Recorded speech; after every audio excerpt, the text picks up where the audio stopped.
روایتوں میں ہے کہ جب حضور نے ہجرت فرمائی اور آپ پہنچے ہجرت کر کے، پہلے قباء میں پہنچے تھے ہجرت میں، تو دو یہودی شام کو آئے، وہاں رہتے تھے وہ، اور ایک دوسرے کہنے لگے کہ یہ وہی ہے، کیا وہی ہے، یہ وہی ہے۔ تو انہوں نے فیصلہ کیا کہ موت تک اس سے دشمنی اور مخالفت کرنی ہے، کہ موت تک، چنانچہ ایسا ہی ہوا، وہ آخر تک یہی کرتے رہے۔ اس لیے وہ یہودی نے کہا تھا ہماری قوم حسد کرے گی، حق پہچانتے ہوئے حق نہیں قبول کرے گی، اپنے آپ کو بڑا سمجھنے کی وجہ، یہ بیماری ہے۔ تو بات لمبی ہو گئی۔ ہاں، میں کہہ رہا تھا مینا والی بات، تو وہ مینا سے گزرتے، وہ یہاں سے گزرے تھے، اس یہودی سے یہ ہدایتیں لی قافلے نے، وہ یہودی نے ان کو یہ مشورہ دیا کہ اپنے نبی کی بات ماننا، یہ نبی ہیں، ان سے لڑنا نہیں، ان سے حسد نہیں کرنا۔ تو وہ اپنے قوم کو پھر سمجھانے لگا کہ دیکھو یہ بھی کہہ رہا ہے، اس نے تو دیکھا بھی نہیں ہے۔ تو پھر وہی بات کہ ابھی نہیں، بعد میں۔ یہی سلسلہ شیطان نے چلایا ہے دین کے بارے میں، کہ جب دین کا کام آئے تو ٹالنا، کل کریں گے، اب اس بات کریں گے، بات کریں گے، نمازیں بھی اس میں غائب ہوتی ہے، رکعتیں بھی اس میں نکل جاتی ہے، سب چیزوں میں یہ، تبلیغ میں بھی کہ ابھی نہیں، بعد میں نکلیں گے۔ پھر موقع یا تو ہاتھ میں چلے جاتے ہیں یا زندگی ختم ہو جاتی ہے، دو میں سے ایک بات ہوتی ہے، دو میں سے ایک بات ہوگی۔ چنانچہ یہ لوگ گئے واپس اپنے وطن، اگلے سال آنے کا ارادہ کیا، تو اس وقت قبائل تھے، کوئی راج تو تھا نہیں، حکومتیں تو تھی نہیں، کوئی قانون نہیں، جو قبیلے کا بڑا اس کی بات مانی جاتی تھی۔ تو قبیلے کے سردار نے کہا اس سال حج کو کوئی نہیں جائے گا، تو وہ سال تو یوں گیا، نہیں پہنچ پائے۔ اس طرح ہر سال کچھ نہ کچھ ان کے ساتھ ہوتا ہی رہا، اور ان کو موقع نہیں ملا، ہر سال کوئی نہ کوئی رکاوٹ آوے، موقع ہاتھ سے نکل جاتے ہیں۔ یہاں تک کہ حضور صلی اللہ علیہ وسلم نے مکی زندگی گزار کر کے مدنی زندگی پر آئے، اور مدینہ کی بھی 10 سال ہو گئے آپ کو، ان کو موقع نہیں ملا کہ دوبارہ آویں۔ 11ویں سال میں جب حضور صلی اللہ علیہ وسلم نے اپنا حج کیا تو لوگوں کو دعوت دی کہ ہمارا حج ہوگا اس سال، ہمارے ساتھ حج کرو۔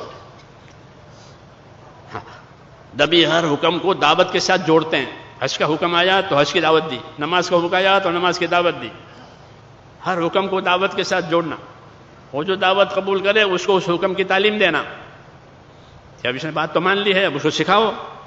تو نبی کا کام ہوتا ہے دعوت دینا، تعلیم دینا، دعوت دینا، تعلیم دینا، تاکہ زندگی حکم پر آوے، طریقے پر آوے۔ یہی ہمارا کام ہے کہ دعوت دی اور دعوت قبول کی اور سیکھا کہ اب دوسروں کو سکھاؤ، اپنی محنت لگاؤ دوسروں پر، اوپر سے لو نیچے دو۔ تجارت ہوتے نہیں تو تجارت میں اوپر والوں سے لیتے ہیں، بڑے تاجروں سے، اور نیچے چھوٹے تاجروں کو بیچتے ہیں یا فٹ پاتھ پر بیٹھ کے بیچتے ہیں، اوپر سے لاتے ہیں اور نیچے بیچتے ہیں۔ ان دو کاموں میں اس کی روزی ہو جاتی ہے۔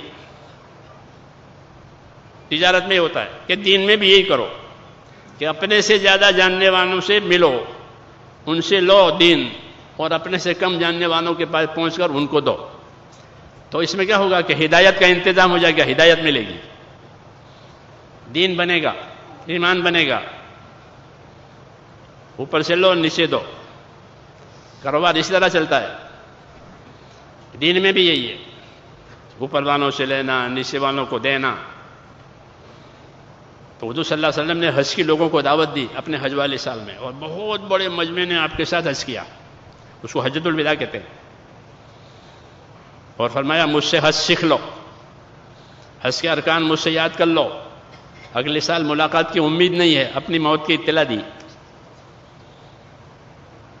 اپنی وفات کی اطلاع دی کہ اگلے سال امید نہیں ہے کہ میں آپ سے ملوں اور آپ مجھ سے ملیں، اس لیے اس کو حجۃ الوداع کہتے ہیں، وداعی ہو گئی، امت کو رخصت کیا۔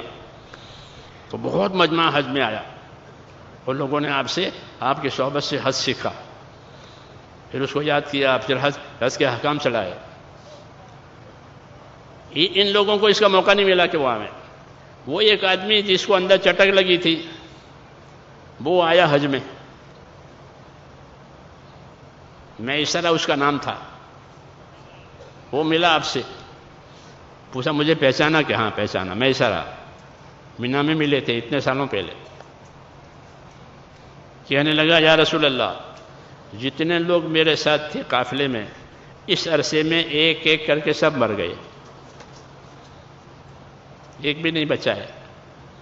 اللہ نے میری زندگی لمبی کر دی، مجھے موقع ملا کہ میں آپ سے ملا ہوں. اب حضور صلی اللہ علیہ وسلم کی زندگی میں 3 مہینے رہ گئے ہیں حج کے بعد، کہ میرے بھی اسلام قبول کرنے میں تاخیر ہوئی ہے، لیکن اللہ نے مجھ کو بچا لیا. اور میرے جتنے ساتھی تھے اپنی موت سے ایک ایک کر کے دنیا سے چلے گئے. یہ خبر دی. پھر مسئلہ پوچھا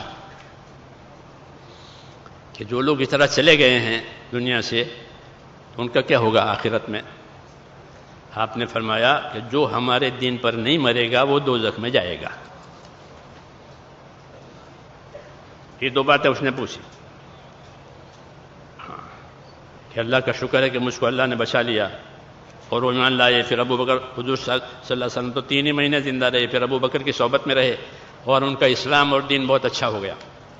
یہ بات میں نے اس لیے سنائی کہ یہ شیطان کی طرف سے ایک بات ہے کہ دین کے کاموں کو پیچھے ڈالو، بعد میں کریں گے، بعد میں کریں گے، بعد میں ہو جائے گا، بعد میں نکلیں گے، پھر نہیں نکل پاتے. ہاں کہ دنیا ان کو چھوڑتی نہیں ہے، ایک کام کے بعد دوسرا کام، ایک ضرورت کے بعد دوسری ضرورت، یہ چلتی رہتی ہے. کار دنیا کسے تمام نہ کر، فارسی میں مثل مشہور ہے کہ دنیا کے کام کو کوئی پورا کر کے گیا ہی نہیں ہے کہ چلو یہ گیا تھا کام پورا کر کے گیا، اب کچھ نہیں ہے، بلکہ دوسروں کے لیے چھوڑ کے جاتے ہیں، پھر دوسرے بھی اسی طرح پہنچتے ہیں. ہاں کہ دنیا کا کام پورا کر کے کوئی گیا ہو کیسا نہیں ہے، وہ مسئلہ چھوڑ کے جاتا ہے، مسائل پیدا ہو جاتے ہیں پیچھے والوں کے لیے. ایسے دنیا کا جھنجٹ ہے یہ. اس لیے حکم ہے کہ جب حق بات سامنے آوے تو اس پر سبقت کرو، اس پر پہل کرو. اللہ تعالیٰ سبقت کرنے والوں کو، پہل کرنے والوں کو پسند کرتے ہیں، ان سے اللہ محبت کرتے ہیں. اور جب کسی کام پر قدم اٹھایا کہ اب اس سے پیچھے نہ ہٹے، اب آگے بڑھے اور اس پر قائم رہے. سبقت کرنا، استقامت پیدا کرنا، اپنے آپ کو پابند بنانا، اس کے مستقل اللہ کے حکم ہے. کر کے چھوڑ دینا یہ تو کھیل ہوا، کھیل دیکھ کے چھوڑ دیتے ہیں. کیا ہوا کہ کھیل دیکھ، تو یہ دین کو کھیل بنانا ہے کہ کیا بھی چھوڑا بھی، کیا بھی چھوڑا بھی، تو یہ تو کھیل ہو گیا. یہ کھیل ہو گیا.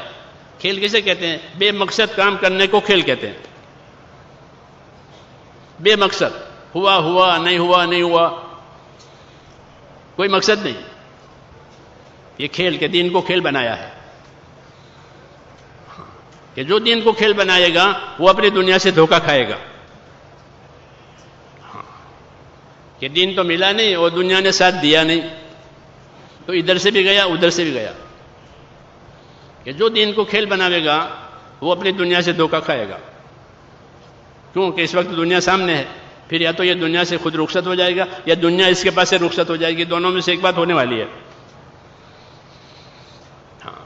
اس لیے دین میں یہ حکم ہے کہ جب کام سامنے آوے، حکم سامنے آوے، اس کا نفع نقصان سامنے آوے تو کیا کرے کہ سبقت کرے کہ میں پہل کروں، میں پہل کروں. کیوں کہ اللہ نے سبقت کرنے کا حکم دیا ہے. سابقو کہ آگے بڑھو، کہ کہاں کہ اللہ کی مغفرت کی طرف اور اللہ کی جنت کی طرف، یعنی حکم میں پہل کرو.